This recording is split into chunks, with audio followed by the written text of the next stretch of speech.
마가복음을 읽다가 참 아이러니하다 이런 생각을 하게 된 한 포인트가 있는데요. 이 마가복음에서 예수님의 거룩하심을 가장 먼저 고백한 자가 누군지 아십니까? 이 마가복음에서 예수 그리스도에 대한 정확한 지식을 바탕으로 그분의 거룩하심을 선포하고 막 담대하게 그렇게 고백한 존재는 놀랍게도 귀신이었습니다. 이 마가복음에서 예수 그리스도의 거룩하심을 선포한 최초의 강력한 선포가 그 귀신에 의해서 이루어졌다는 것, 이게 참 묘한 생각을 갖게 만드는 거 아니겠습니까? 마가복음 1장 24절입니다. 나사렛 예수여, 우리가 당신과 무슨 상관이 있나이까? 우리를 멸하러 왔나이까? 그 다음 보세요. 나는 당신이 누구인 줄 아노니 하나님의 거룩한 자니이다. 이 뒷부분만 읽으면 뭐 엄청 은혜가 되는 그런 고백 아닙니까?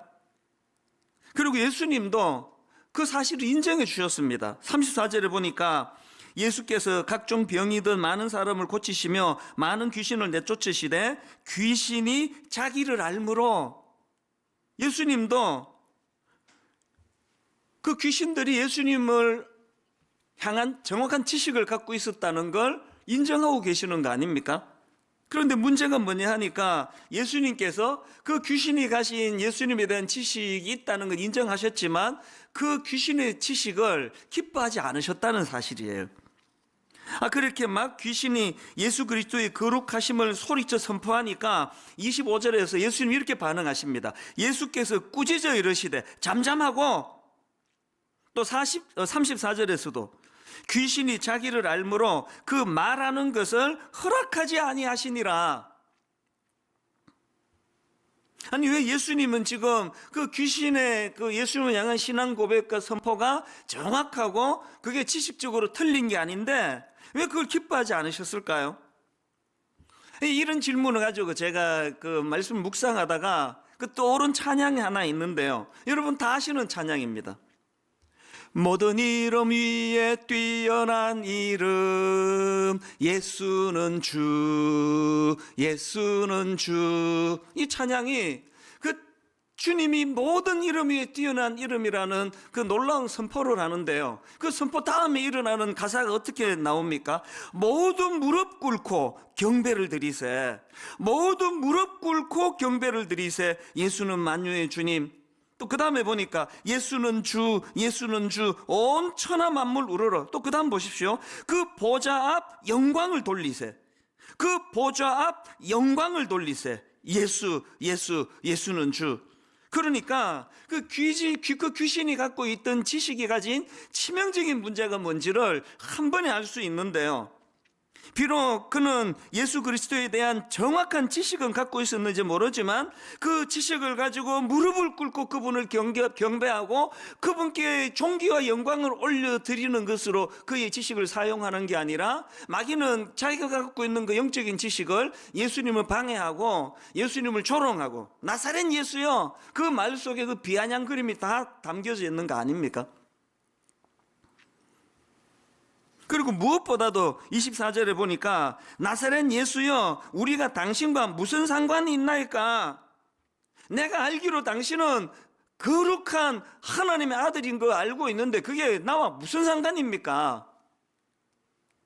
저는 신학 공부를 그리고 지금도 또 뭐 지난 30년 동안 눈만 뜨면은 성경책 아니면 성경을 풀어놓은 신학 서적 아니면 이런 것들만 늘 읽고 있는 저에게 이 본문 말씀이 정말 두려움을 가져다 줬습니다.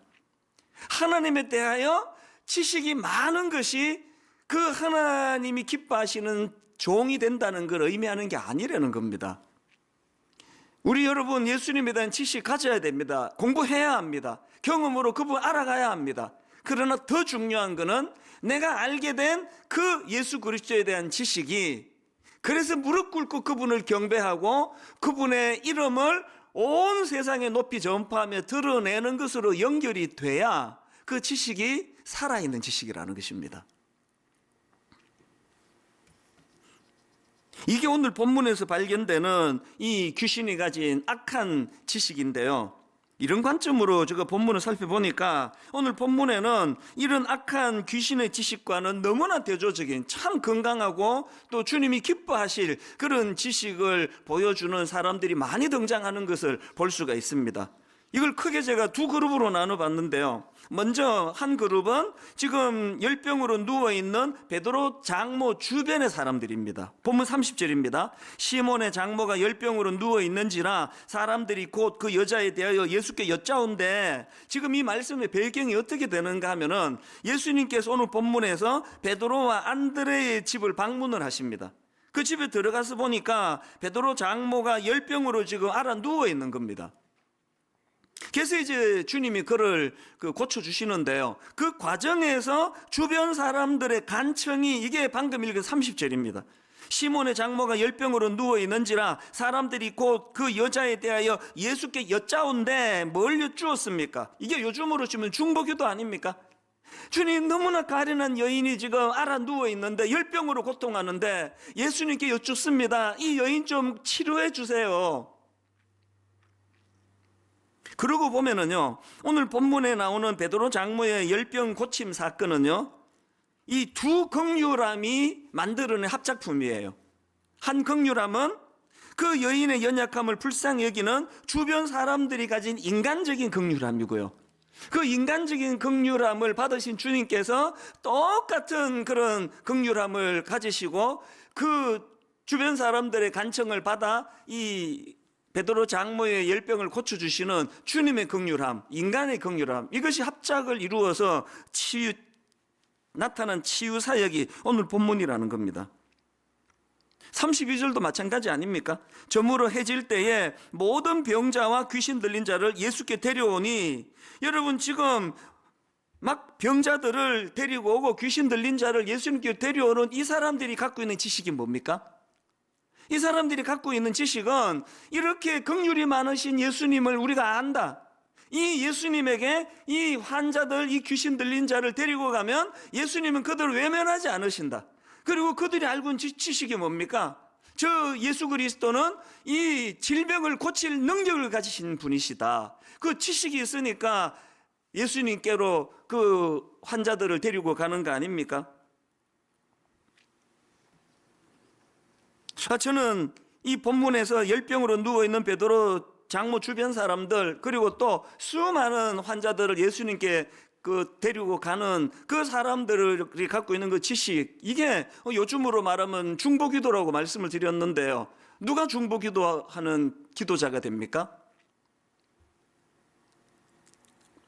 디모데전서는 사도 바울이 자기가 개척해서 세운 에베소 교회를 젊은 후계자 디모데에게 물려주고는 이제 어떻게 교회를 목회해야 될 것인가를 전수해주는 그런 목회 서신입니다.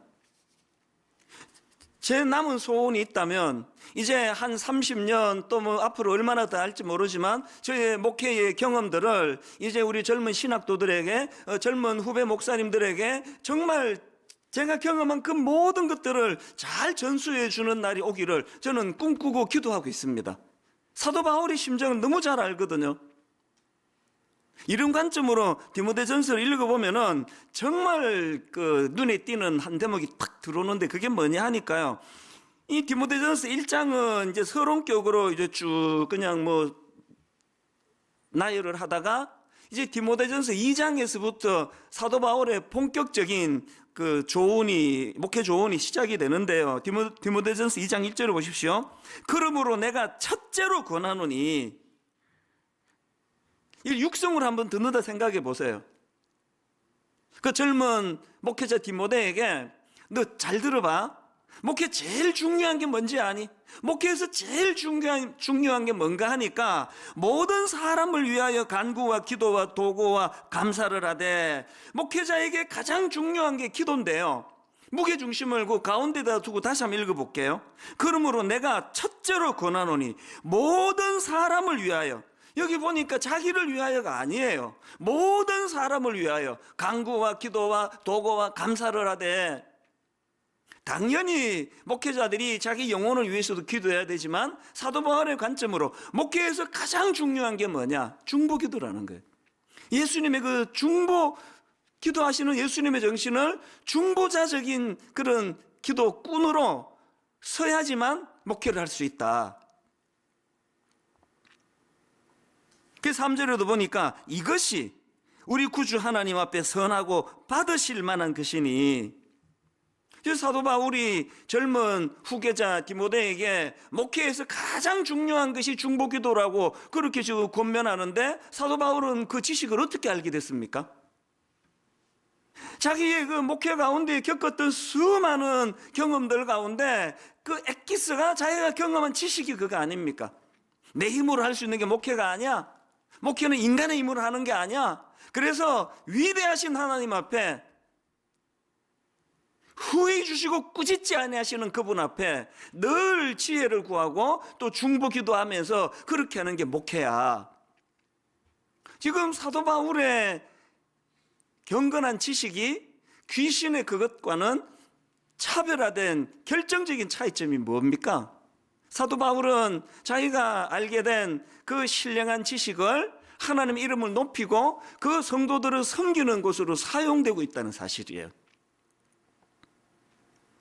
이게 베드로 그 장모 주변에 있던 사람들의 모습과의 공통점이고요. 그런가 하면은 두 번째로 살펴볼 거는 이제 그 열병을 고침받은 그 베드로 장모 본인의 모습이에요. 저는 베드로 장모에게서 진짜 한 가지 중요한 귀한 점을 발견하는데, 그 열병을 고침받는 내용을 다루는 31절을 뒤쪽에다 무게를 두고 한번 읽어보십시오.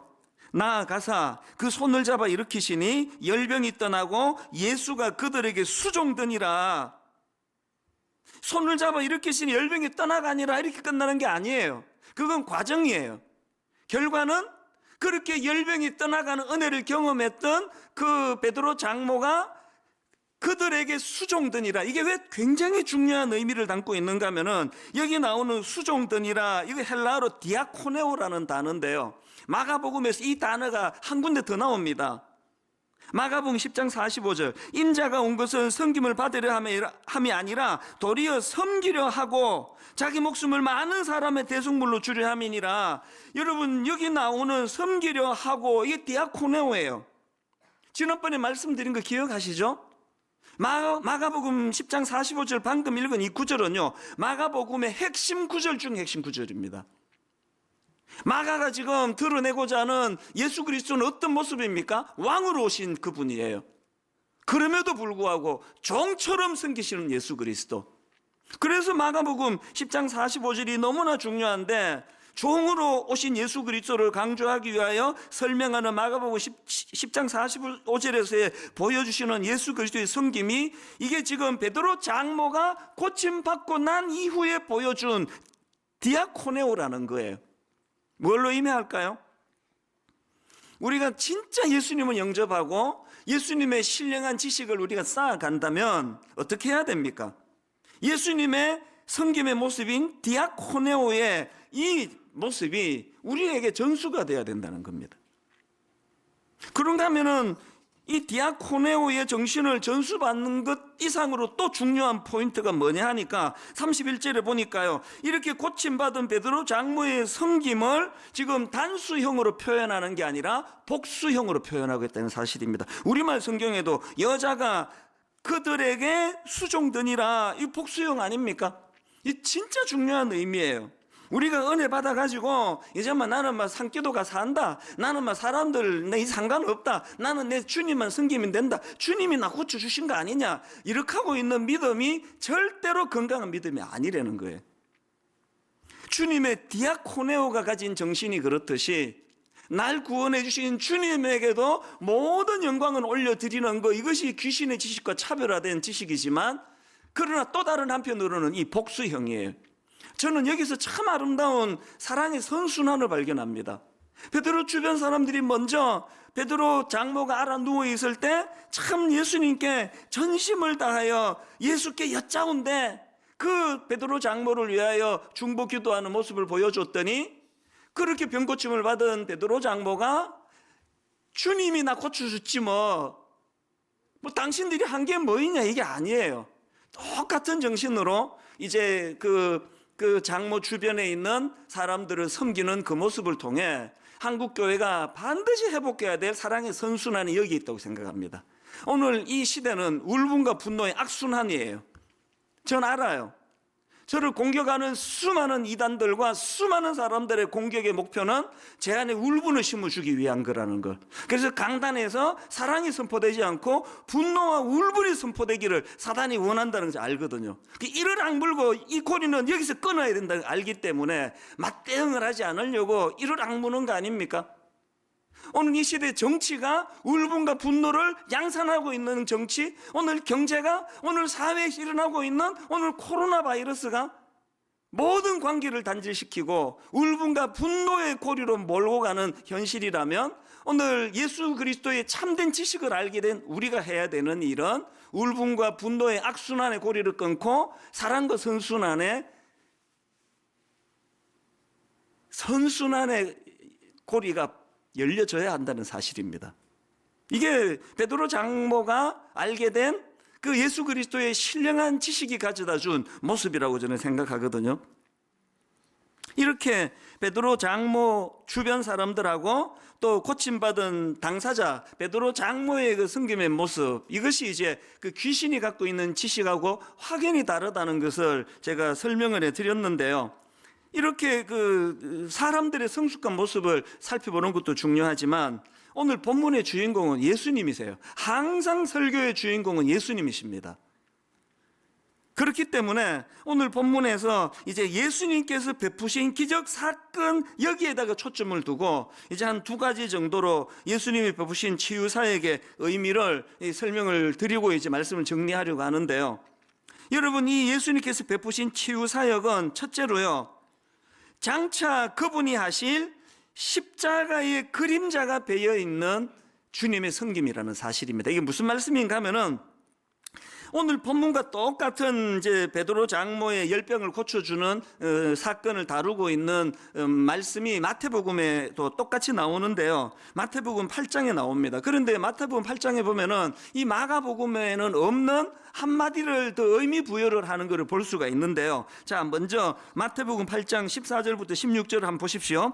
예수께서 베드로의 집에 들어가사 그의 장모가 열병으로 앓아 누운 것을 보시고 그의 손을 만지시니 열병이 떠나가고 여인이 일어나서 예수께 수종들더라. 저물매 사람들이 귀신 들린 자를 많이 데리고 예수께 오거늘 예수께서 말씀으로 귀신들을 쫓아내시고 병든 자들을 다 고치시니, 이 지금 똑같은 내용을 지금 기록하고 있는 거 아닙니까? 그런데 말씀드린 것처럼 마태복음은 그 다음에 17절에서 의미 부여를 한 줄 더 갖다 붙입니다. 18절을 보십시오. 17절을 보십시오. 이는 선지자 이사야를 통하여 하신 말씀에 우리의 연약한 것을 친히 담당하시고 병을 짊어지셨도다함을 이루려 하심이더라. 이 말씀은 이사야 53장 4절 말씀을 인용한 것입니다. 그는 실로 우리의 질고를 지고 우리의 슬픔을 당하였거늘 우리는 생각하기를 그는 징벌을 받아 하나님께 맞으며 고난을 당한다 하였노라. 지금 마태복음의 저자인 마태가 뭘 거기다 의미 부여를 하는 겁니까? 예수님께서 고쳐주신 이 열병을 앓는 베드로 장모의 치유 사건, 그 본질적인 배경에는 예수 그리스도의 희생을 담고 있는 그분의 십자가 사건, 장차 그분이 이루시게 될 주님의 십자가 사건을 통하여 영육 간의 치유와 회복이 필요한 그 내용이 그림자처럼 담겨 있다. 이것을 지금 강조하고 있는 거 아닙니까? 대가지불을 통한 섬김, 이게 하나 예수 그리스도를 아는 지식을 가진 사람이 할 모습이라는 겁니다. 그래서 이사야 53장 4절 바로 그 다음 5절을 보십시오. 그가 찔림은 우리의 허물 때문이요 그가 상함은 우리의 죄악 때문이라. 그가 징계를 받음으로 우리는 평화를 누리고 그가 채찍에 맞음으로 우리는 나음을 받았도다. 이 엄청난 대가지불을 통해서 만들어내신 게 십자가의 치유와 능력이라는 사실입니다. 제가 18년 전에 교회를 개척하고 이제 그때는 뭐 신학교 갓 졸업한 젊은 목사님들이 이제 부교육자로 그렇게 섬겼는데요. 이제 우리 교회에서 뭐 첫 사역을 한 교역자들이 대부분이었습니다. 그러다 보니까 이제 목회 경험도 없는데 버거운 거예요. 상처를 좀 받더라고요. 억울한 이야기를 들었다고, 너무 속상하다고, 모함을 당했다고 막 이러면서 그 속상해하는 교역자들이 이름이 툭 튀어나올 뻔했는데 삼키겠습니다. 그럼 제가 밥도 사주고 영화도 보여주고 위로도 해줬는데요, 제가 그때 종종 인용했던 게 바로 이사야 53장 5절 말씀이에요. 그가 찔림은 우리의 허물 때문이요, 그가 상함은 우리의 죄악 때문이라. 그가 징계를 받음으로 우리는 평화를 누리고 그가 채찍에 맞음으로 우리는 나음을 얻었도다. 그 집사님이 뭔가 상처가 많아가지고 당신한테 그렇게 퍼붓고 모욕 주는 말을 하고 모함을 하고 그러면, 그렇게 해서 그분이 치유가 될 수 있다면 이것까지 감당하는 게 교역자의 몫이다. 그러면 내가 농담으로 하는 이런 이야기를 했죠. 그거 몰랐구나. 당신 월급 안에 이렇게 억울한 모함 당하는 비가 30만 원 포함되어 있는 거, 그 돈 빼가지고 네 맛있는 거 사 먹고 하라고. 여기 다 이 교역자들만 앉아 있으니까 웃기려고 했는데 너무 진지하게 받아서 굉장히 당황스럽습니다. 사실은 이 말씀을 요즘 지금도 저는 묵상을 합니다. 억울한 일을 겪을 때마다 저렇게 가짜 뉴스를 가지고 나를 모함하고 상처를 주는 일을 통해서 저분이 진짜 치유받을 수 있기를 원하고, 그렇게 될 수만 있다면 주님, 이것을 내가 잘 감당하기를 원합니다. 왜 기도합니까? 안 되니까 기도하는 거죠. 미우니까 기도하는 거 아닙니까?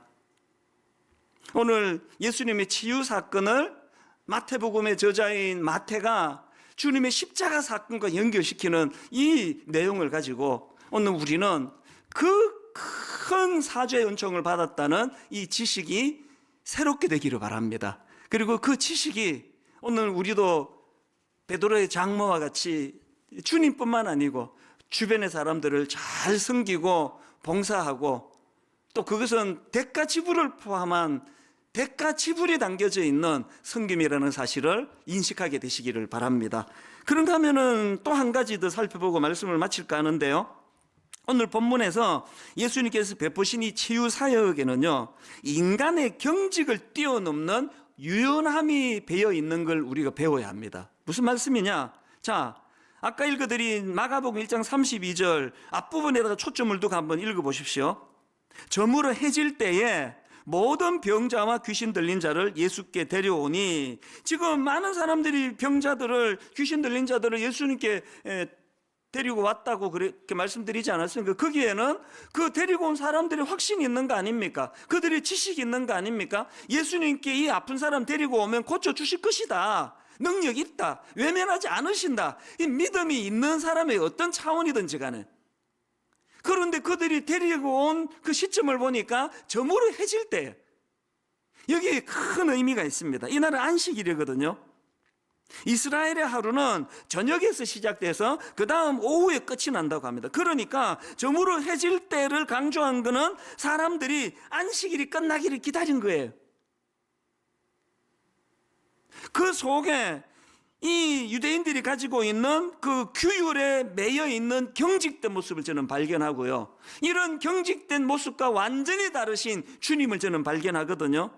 저는 자 30절 다시 보십시오. 시몬의 장모가 열병으로 누워있는지라 사람들이 곧 그 여자에 대하여 예수께 여짜온대. 그러면서 장모 이 베드로 장모님 열병이 고쳐주세요 그랬는데 예수님이 그 기다려라, 안식일이다, 저녁까지 기다려라, 뭐 아파도 할 수 없지 어떡하니, 안식일인데. 이렇게 하지 않으시고 바로 그 다음 31절에서 나아가서 그 손을 잡아 일으키시니, 여러분 저는 이런 주님이 너무 좋습니다. 너무 감격이 돼요. 안식일을 지키는 것도 중요하지만 안식일보다 더 소중한 건 그 사람의 생명이라는 거, 그를 치유하는 것이 우선된다는 거. 저는 지난 한 주 이 예수님과 또 그 경직되어 있는 유대인들, 그 주님 앞으로 병자를 데리고 온 그 사람들의 모습을 비교하면서 나는 어느 쪽인가? 목회 30년이라는 이 순간까지도 여전히 저에게는 경직이 많다는 걸 부끄럽지만 고백하지 않을 수 없는 거 아닙니까? 언제 이 경직이 좀 풀릴까? 문득 이런 생각이 들더라고요.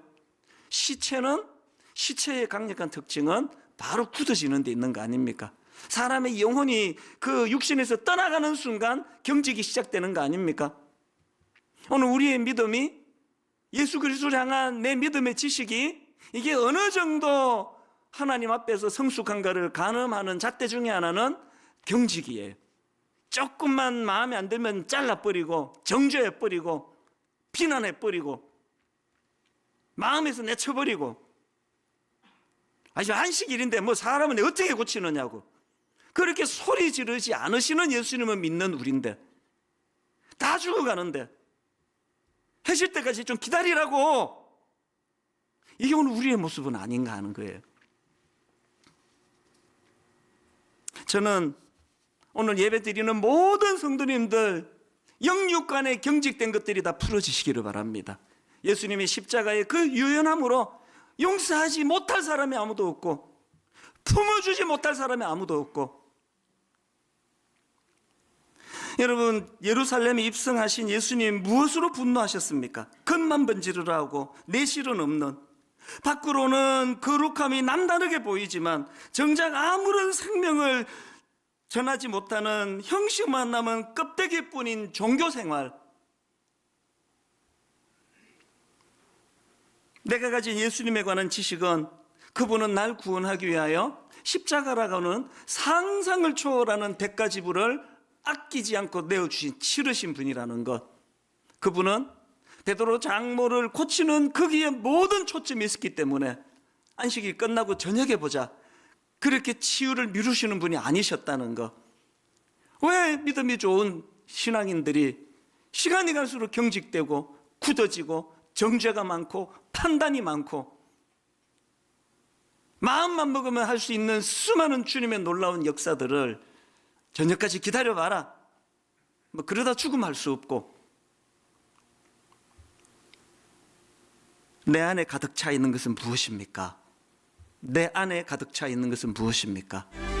예루살렘에 당도하신 주님께서 가장 먼저 찾으신 장소가 성전이었다고 한다면 오늘도 온통 주님의 관심은 우리 교회에 있는 줄로 믿습니다. 오늘 주님이 이 땅의 교회를 들여다보시면서 분노하지 않으시도록 금방 번지르르 하고 겉보기에 거룩함이 남달라 보이지만 그러나 그건 형식적인 껍데기뿐이라고, 그렇게 주님이 탄식하시는 교회가 아니라 오늘 주신 말씀 그대로 내가 알고 있는 그리스도에 대한 거룩한 지식이 내 알미, 내 삶으로 연결될 수 있도록 은혜 주심으로 십자가 대가 지불이라는, 그래서 우리가 이렇게 치유를 받을 수 있게 하여 주님이 십자가에서 치루셨던 그 수많은 대가 지불이 가슴 뜨겁게 은혜로 와닿도록 도와주시고, 뿐만 아니라 우리의 삶 가운데서도 억울한 일을 당하고 모함을 당하고 마음 상하는 일이 있을 때마다 주님이 그렇게 하셨던 것처럼 내가 이것들을 감내해낸다 할 때 저 사람이 치유받을 수만 있다면 변명하지 않고 감당하겠습니다, 이 자리까지 갈 수 있도록 인도하여 주시옵소서. 이번 고난주간 십자가를 많이 묵상하는, 예전에 저녁에 함께 모여 예배드리는 그 시간에만 우리가 은혜를 나누었다면 이번 고난주간은 비록 예배당에 함께 모이지는 못한다 할지라도 하루 온종일 묵상하는 시간이 되게 하시고, 내가 밟고 내가 거하는 그 장소가 전부가 다 예배당이 될 수 있도록 은혜 주심으로 우리 생애에 가장 많은 주님을 묵상하는 그런 기간이었노라고 그렇게 고백하는 한 주간이 되도록 주님이 인도하여 주시옵소서.